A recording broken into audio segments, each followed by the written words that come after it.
दोस्तों सुजलॉन एनर्जी की अगर बात करें तो आपको पता होगा इंडिया की विंड एनर्जी सेक्टर की सबसे बड़ी कंपनी है और वर्ल्ड की टॉप 5 कंपनियों में शुमार है सुजलॉन एनर्जी। विश्व के 17 देशों में इसका कामकाज है, लेकिन प्राइस इसकी बहुत कम है। इस समय पेनी स्टॉक बना हुआ है, लेकिन एक समय इसकी प्राइस 400 के आसपास थी। यहाँ पे एक बड़ी अपडेट निकल के आ रही है यूएस से। आने वाले समय में जिस तरह से ग्रीन एनर्जी सेक्टर में एक बड़ा रिवॉल्यूशन आने की तैयारी हो चुकी है, उसका एक बड़ा श्रेय सुजलॉन को भी जाएगा, क्योंकि सुजलॉन इस सेक्टर में सक्रिय कंपनी है। सुजलॉन का जो काम करने का तरीका है वो बहुत यूनिक है। यानी सुजलॉन जमीन अधिग्रहण से लेकर सारे डॉक्यूमेंट तैयार करके इंफ्रास्ट्रक्चर डेवलप करती है। इसके अलावा विंड टर्बाइन को इंस्टॉल करके उसको लाइफ टाइम सर्विस भी प्रोवाइड करती है। और इसीलिए इंडिया के बड़े बड़े जो भी नए इन्वेस्टर जो इस सेक्टर में आ रहे, जो कंपनियां हैं, वो सारे सुजलॉन के साथ में बिजनेस टाइप कर रहे हैं। और ऐसे में जो लोगों को लग रहा है कि स्टॉक आने वाले समय उनको नुकसान पहुंचेगा, तो यहाँ पे ये बात गलत साबित होगी, क्योंकि कंपनी का बिजनेस पोर्टफोलियो काफ़ी मजबूत है और सरकार ने ठान दिया है कि आने वाले समय में ग्रीन हाइड्रोजन के विश्व गुरु बनना है इंडिया को, और इसके लिए विंड एनर्जी और सोलर एनर्जी का बड़ा योगदान होने वाला है। तो यहाँ पे बहुत सारी बातें जो लेटेस्ट अपडेट है उसको समझेंगे। और जो शेयर होल्डिंग पैटर्न में आप देख सकते हो कि एफआई की होल्डिंग लगातार बढ़ रही है, ये क्या इशारा कर रही है, इन सारी बातों को जानने की कोशिश करेंगे इस वीडियो के माध्यम से।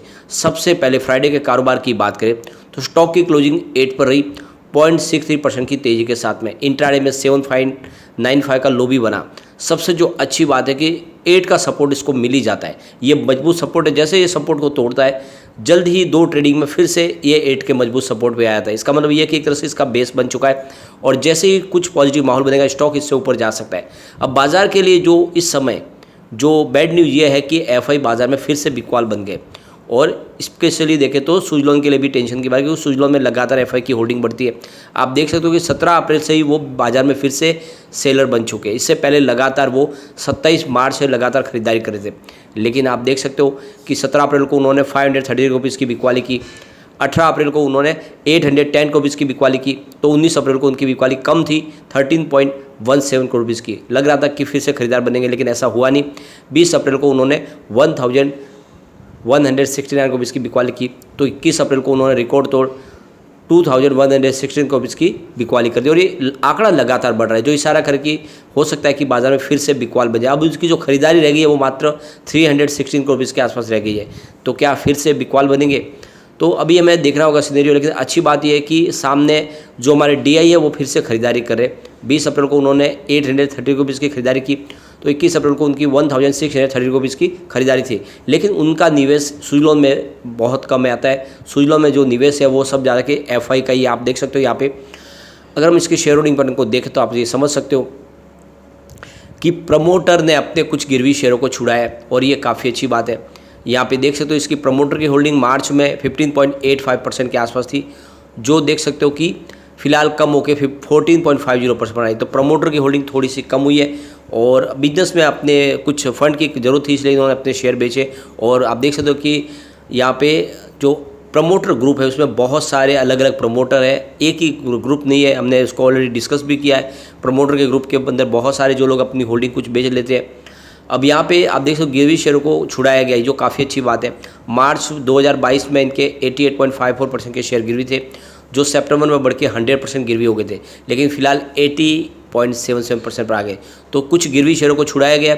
ये एक तरह से देखें तो काफ़ी अच्छी खबर है। इसके अलावा एफआई की होल्डिंग जो लगातार बढ़ी है, आप देख सकते हो मार्च 2022 में 5.52% के आसपास होल्डिंग थी, जो सितंबर में बढ़ के 7.84% तक पहुँच गई। उसके बाद में दिसंबर में 7.65% हुई। इस मार्च में 7.64%, लगभग वैसे ही है जैसी पिछले दिसंबर क्वार्टर में थी, क्वार्टर 3 में थी। तो एफआई का निवेश अभी भी बना हुआ है। पिछले मार्च के मुकाबले अच्छा खासा इन्वेस्टमेंट बढ़ा हुआ है, जबकि बाजार में उन्होंने काफ़ी पैसा निकाला, उसके बावजूद भी सुजलॉन में निवेश अभी भी बना हुआ है। तो जैसे ही एफआई बाजार में फिर से लौट के आएंगे तो यहाँ पे तेजी आनी लाजमी है। फिलहाल एफआई बाजार से बिकवाल है, तो यहाँ पे हमें तेजी देखने को नहीं मिल सकती। लेकिन डीआई लगातार यहाँ पे अपना इन्वेस्टमेंट कम करे। आप देख सकते हो मार्च 2022 में 13.57% की होल्डिंग थी, जो जून में बढ़ के 15.51% तक पहुंची, लेकिन उसके बाद में लगातार कम हुई है। आप देख सकते हो कि दिसंबर में 5.83% तक आ गई थी होल्डिंग, जो इस समय 5.56% तक रह गई है। तो यहाँ पे डीआई ने अपनी होल्डिंग काफ़ी कम की है। अब यहाँ पे अगर हम जनरल पब्लिक की बात करें तो देख सकते हो कि मार्च 2022 में उनकी 65.06% की होल्डिंग थी, जो इस समय मार्च में 72.29% पर आई है। तो यहाँ पे जनरल पब्लिक की होल्डिंग भी कुछ बड़ी है। अब यहाँ पे एक बड़ी अपडेट निकल के आ रही है, जैसे कि आप देख सकते हो जो क्लाइमेट क्राइसिस चल रहा है और जिस समय विश्व के अंदर जो कार्बन पोल्यूशन हो रहा है उसको कम करना है, कार्बन डाइऑक्साइड को घटाना है, तो यहाँ पे जो यूएस की तरफ से कहा जा रहा है कि इसमें इंडिया का सबसे बड़ा योगदान है। इंडिया के बगैर जो क्लाइमेट क्राइसिस है उससे हमें छुटकारा नहीं मिल सकता। तो यहाँ पे जो वाशिंगटन से जो न्यूज़ निकल के आ रही है, देख सकते हो कि वर्ल्ड जो इस समय क्लाइमेट क्राइसिस से गुजर रहा है और इसको अगर इससे बाहर निकलना है तो इसमें इंडिया को सबसे बड़ा पार्ट रोल अदा करना पड़ेगा। और जो यूएस ऑफिसर है उनकी तरफ से कहा गया है कि इंडिया का पार्टिसिपेशन के बगैर यहाँ पे ये जो हमारा काम है, जो क्लाइमेट क्राइसिस से हमें बाहर निकलना, वो हो नहीं पाएगा। इसमें इंडिया, स्पेशली न्यू दिल्ली और दूसरी अदर जो कंट्रीज है उनको इसमें बड़ा रोल अदा करना पड़ेगा।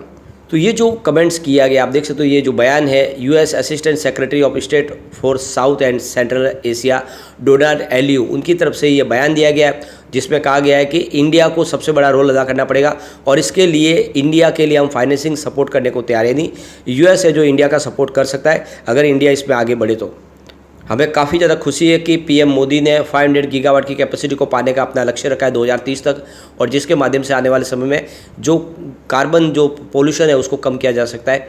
तो ये गोल अचीव हो सकता है और उसके लिए यूएस पूरी तरह से मदद करने को तैयार है, इंडिया को फाइनेंशियली हेल्प करने को भी तैयार है। तो ये काफ़ी अच्छी गुड न्यूज़ है, यानी यूएस पूरी तरह से खड़ा है इंडिया के साथ में ग्रीन एनर्जी सेक्टर में ज़्यादा से ज़्यादा निवेश लाने के लिए और इन्वेस्टमेंट करने के लिए।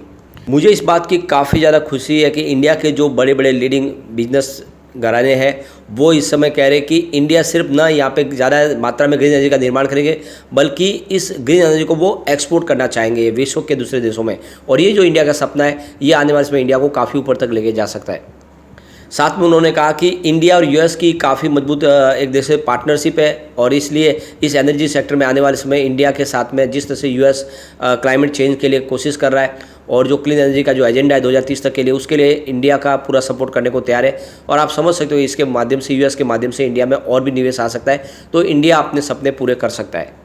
एक विंड एनर्जी सेक्टर के लिए और अच्छी जो गुड न्यूज़ है कि सरकार ने बड़ा फैसला किया है कि जो भी पुरानी जो विंड टर्बाइंस है जो काफ़ी समय पहले लगी है, जो आपसे 20 साल पहले लगी है, वो इस समय आउटडेटेड हो चुकी है। एक तरह से देखें तो स्क्रैप हो चुकी है, उनसे बहुत कम मात्रा में बिजली का निर्माण होता है और खर्च बहुत ज़्यादा होता है और बहुत ज़्यादा वो आवाज़ करते हैं। तो मिनिस्ट्री ऑफ रेल, ये रिन्यूएबल एनर्जी की तरफ से डिसाइड किया गया कि उन सब पुराने जो जितने भी स्क्रैप विंड टर्बाइन है उनको रिप्लेस किया जाए नए विंड टर्बाइन से। तो एक बड़ा काम अब आ चुका है सुजलॉन के लिए, क्योंकि सुजलॉन के पास वो सारा अनुभव है, वो इसको स्क्रैप करके उसकी जगह पे नए लेटेस्ट विंड टर्बाइंस लगा सकते हैं। और अब वैसे भी अब इस समय जो नई टेक्नोलॉजी के लेस विंड टर्बाइंस आ रहे हैं, जो एक तरह से देखें तो पूरी तरह सॉफ्टवेयर से लेस है, जिसमें हवा के हिसाब से, डायरेक्शन के हिसाब से वो अपने आप अपनी स्पीड को कम ज़्यादा कर सकते हैं। तो जो आने वाली जो नई टेक्नोलॉजी है उसके दम पे सुजलॉन कमाल कर सकता है। तो ये मौका है एक लॉन्ग टर्म का लेके सुजलॉन में निवेश करने का, क्योंकि जिस तरह से सरकार की पॉलिसी आ रही है, पीएलआई स्कीम का बेनिफिट दिया जा रहा है, उसका फायदा सुजलॉन को मिल सकता है। वैसे भी आपको पता ही होगा सुजलॉन को पूरा सपोर्ट का सरकार की तरफ से मिला हुआ है।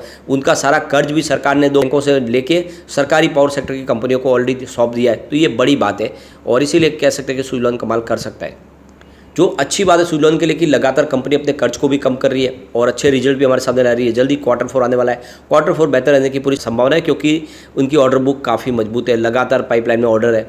डेटर डेज में इंप्रूवमेंट हो रहा है, पहले 125 दिन थे वो घट के अब 76.4 डेज पे आ गए। तो ये सारी मजबूती की बात है। इसके अलावा देखें तो कंपनी के नेट कैश फ्लो में वृद्धि हो चुकी है। मार्च 2021 में जहाँ पे 180 रुपीज़ के आसपास था, जो इस समय 238 रुपीज़ के आसपास आ गया है। और इसके अलावा कंपनी ने अपनी लायबिलिटीज़ को भी कम किया। देख सकते हो कि मार्च 2021 में 6,601 रुपीज़ के आसपास था, जो इस समय 5,893 रुपीज़ के आसपास है। तो अंदर से कंपनी मजबूत हो रही है, ये साबित हो रहा है। तो इसके अलावा अगर पिछले 10 साल की बात करें तो ये इस समय सबसे गोल्डन पीरियड है सुजलॉन का। 10 साल के हिसाब से देख सकते हो इसका सेल 11% डाउन था, 5 ईयर के हिसाब से -12% था, 3 ईयर के हिसाब से 9% पॉजिटिव हुआ, लेकिन इस TTM 29% पॉजिटिव है। तो पिछले 10 साल में सबसे सेल्स शानदार इस समय आपको सुजलॉन का दिखाई देगा। प्रॉफिट ग्रोथ देखें तो 3 ईयर के हिसाब से देख सकते हो 25% पॉजिटिव है, लेकिन इस TTM 40% पॉजिटिव है। तो पिछले 10 साल में सबसे शानदार आपको प्रॉफिट भी दिखाई देगा सुजलॉन का। तो ये आंकड़े काफ़ी उत्साहवर्धक है, जो इशारा करके यहाँ पे डेफिनेटली तेज़ी का दौर शुरू होगा। तो कुल मिला के इस बार रिजल्ट बेहतर रहने की पूरी संभावना, और जैसे ही बाजार में FI का निवेश शुरू होगा स्टॉक के ऊपर जाने की भी संभावना बनेगी। लेकिन फ्रेंड, कोई भी इन्वेस्टमेंट करने से पहले अपने फाइनेंशियल एडवाइजर से बारे ले ले या अपना खुद का रिसर्च करें, क्योंकि मैंने वीडियो आपके एजुकेशनल पर्पज़ के लिए ही बनाया। वीडियो पसंद आए तो लाइक से जरूर कीजिए और चैनल को सब्सक्राइब कर दीजिए। Thank you friend.